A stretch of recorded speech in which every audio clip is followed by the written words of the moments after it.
Hey, what's going on? My name is Anthony Vitale, and at this time, I'm being joined by Garrett Nicholson and John O'Callahan. They are in a band called the Maine, and they are from Phoenix, Arizona. Fellas? Yeah, that's all. Those are true facts. That's all right. Did I get that? Yeah. Got it, yeah. All right, cool. Yeah.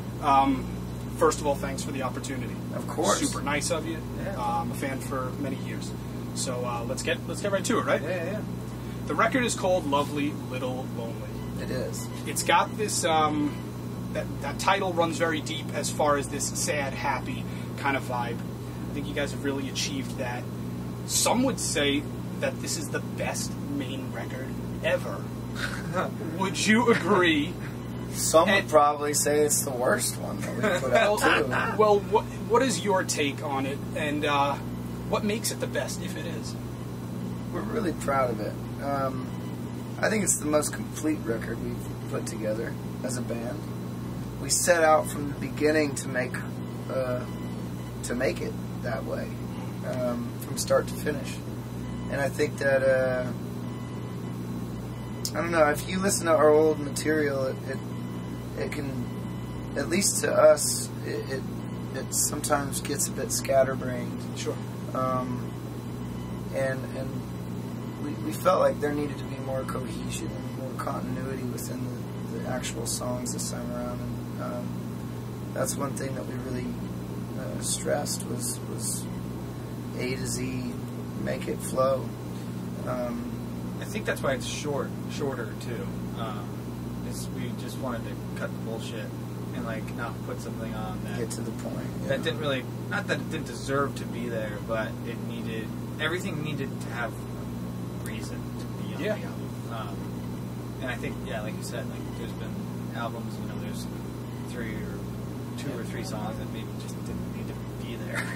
that was a big point of emphasis, was that they're looking back on our albums, like Garrett's saying, there were always one, at least there's always one track that you wish you had included. Yeah. For whatever reason, and we made it a point early on to eliminate a lot of those ones that we just felt like didn't belong. So if this is all right to the point, how do you pick a favorite? Is there a one that really you'd say is the number one track for you? The song Black Butterflies and Deja Vu, it was kind of the turning point, I feel like, in at least the writing process. It kind of took a few different versions of the song to get it right, but I remember us doing the first or second kind of version we had, and that was the moment when we were sitting there. We're we're actually onto something here, and then it turned into what it is. But I remember thinking that. What about you, John? It's hard. There's a huge disparaging difference between playing songs live, right, and then songs that you have an affinity for, that you haven't played. I would say that my favorite it's always different, but right now I think I really want to play I Only Want to Talk to You live. That was a song that I had given up on a long time ago, and these guys kind of heard something different within it, so it was a neat kind of revelation to have. So a song that you really weren't too interested is now more along the lines of I mean, favorite. and that's the really neat thing about the dynamic that we have is there can be things that I, for whatever reason, lose faith in, and then these guys hear or see something else different. Awesome. That song, it was because the lyric was so simple, and it felt like it meant so much. Yeah. And to you, it was probably that line's whatever. But when you put it, I kind of always visioned what it is, because the demo was pretty much what the song is. Yeah. But it's just it hit me, and I was like, So still got that raw kind of vibe to it. Yeah. As far as just right to it. Yeah. Okay. Another thing, I mean, we could get lost in this, but I'd like to just commend you on saying that I think it's great that the record is completely self-released. got that DIY, almost street kind of vibe to it, to where you don't necessarily need the label, and a band could self-release a record in 2017 and be successful. And I mean, if you'd like to elaborate on that, you can. But I would like to just point it out that I think that's very cool. Yeah, I mean, that's the shit that we started out doing. Yeah. You know, that was the foundation of this band. Yeah. Going to shows, flyering shows, burning CDs, passing CDs out, you know, talking to people online, like doing whatever it was within our power to try to make a connection with people. And yeah, it's a trip. I mean, to go from 2007 to 2017, it honestly has come full circle, and we're back to doing it awesome again on our own, but just in a different fucking vehicle now. Yeah. It's very cool. Can you list your favorite Maine albums in order? I mean, this new one's my favorite. Yeah. Or maybe a top 3 if it's too much. I'd probably go just in reverse order. So that would be Lovely Little, American Candy, Forever Halloween. Would you agree, Garrett, or something different? I would probably put... I'm going to put Pioneer second. Not so much because of the content, but... I'll probably go the vibe. Is it more the vibe? I'll Just probably go the feeling we had. It was just something different, and it led us. That led us down the path that was we are the now turning point. going down. And you know, it's not every song on it is my favorite, but we tried so many things on that album, and like we should have scared everyone the fuck away with that album. Initially, yeah, but to come back to it and feel it out was cool, man. And I think that has something to do with the longevity of this band too. You look at a lot of bands from 07, like I don't know how to explain it, but like our related artists on Spotify, and literally 4/5 nobody really bands made are all it. not Well, around. everyone's fucking broken up. Yeah. I mean, oh man, we used to call them like Hollister chick bands, surf bands. I don't know if you probably can't say that anymore, but like, you know, we we'd were be on like, the Hollister playlist. Yeah, we were on that goddamn whatever. playlist. Cool, very cool at the time. And let's touch on that a little bit. I've been watching interviews with you guys recently, trying not to repeat any questions. Sure. And I don't even know if this is something I can go for, but next year is 10 years for Can't Stop, Won't Stop. You see a lot of these 10-year anniversary tours. Is this a thought? Could this be something that we revisit one of these front-to-back tours? Are we going to see the gold shoes? It's certainly a thought because We've thought. Well, you talk about it because everyone just does it. So it's like the conversation needs to be said. But we feel like it's so much easier to stand out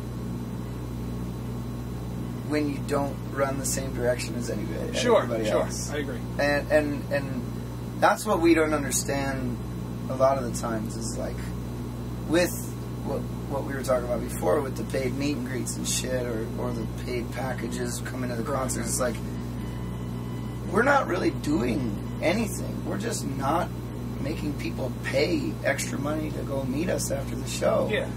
Yet everybody says like, it's so crazy what you guys do. It's like, no, what we were talking about before, we're just human beings and we're making music, and the reason that we're here is because of the people in the room. So why would we do anything different? But we'll revisit the notion of the 10-year tour.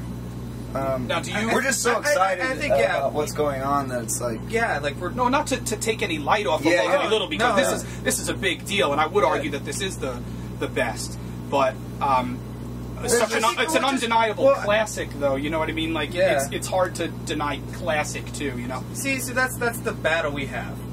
We're not gonna. If we go up and do it, it would. At some the first show would feel good. Like the first week of shows, I bet would feel really cool. But then it would kind of feel like, fuck. Like I don't want to see this anymore. Like come so far to Yeah, so it's like maybe if we did it, we would do like one show or something and something special. And I just don't see us. I just don't see us doing it because to me it just starts to feel phony and like. It's kind of like money grab. It's like those bands that say like, hey, this is our last tour, right? And then it they does go, well. every fucking show sells Right. out, and they go, oh shit, just kidding, we're going to be a band still. And you Coachella know? every year Yeah. after that. So that's just not, it's like encores for us. So we don't do encores because it feels, it's like just play your fucking songs. Yeah. Stay on stage. So now, is there anything against that record though? Do you listen and say, "Man, shut up about Can't Stop, No. Won't Stop"? Like No. I was so tired of that because No. I feel like and I mean, I don't know. there's stuff on it that, I mean, it clearly got us to this. Oh yeah, Clearly. So, And you I have don't to- hate it, yeah, you but have it's to- like, I'm not going to put it on and, like, listen to it. I mean, I Yeah. don't do that with any of our albums, but... And what's really special for us is the people that support what we do have allowed us to. I mean, we haven't played Into Your Arms in fucking a year and a half or 2 years, and people still are ripping inside. You know, like that to me is really cool because a lot could argue that was one of our biggest songs, but I mean, people don't really. Yeah, they haven't said there hasn't anything been about it. one Right. person that's like, what did you play? I mean, I'm sure on the internet people are saying. but And, it's just like, and that's what's really special about the relationship we've created and the support that we've been shown is people just are digging it, and we just want to continue to Yeah. fuel that whole. yeah. I mean, idea. it makes you think about these other Hollister bands from years Sure, ago that sure. have somewhere along the lines fizzled out and refused to evolve, whereas the Maine is consistent. Last question. I think Sure. they're making us wrap it up soon. You specifically posted on Instagram the day the record came out that you don't know where it goes from here, No. but you know about right now, and you know Sure. that right now is a very special time. And I think I've said it before, but personally, I love the record. To be honest, this isn't even about music. It's, I mean, every day that we get older, you learn that you can only put one foot in front of the next and just keep going. All you can literally do is keep going. You know, just as you get older, things get taken from you, and you just got to keep going, dude. That's it. I mean, you got no other choice. And being around is a lot better than not. So stick around as long as we can, for sure. Gary, would you like to add to that? yeah. I mean, you said it nice. You said it nice. Yeah. All right. But yeah, you know, it's you. I think where we're at now, there's like this like light somewhere just far away, and you're just getting closer and closer to trying to grab it. And hopefully, we just at one time put a record out that is that light, and then we can be done. Okay. Well, until then, enjoy the ride. Thank you. It's been incredible. A band that means a great deal to me That's epic. and to Thank you. my brother and to so many people. This is Garrett. This Thank is you John. very much, man. Yeah. The record's called Lovely Little Lonely. Check out the Maine. Thank you again, fellas. Yeah, man. And thank you for watching. Cheers.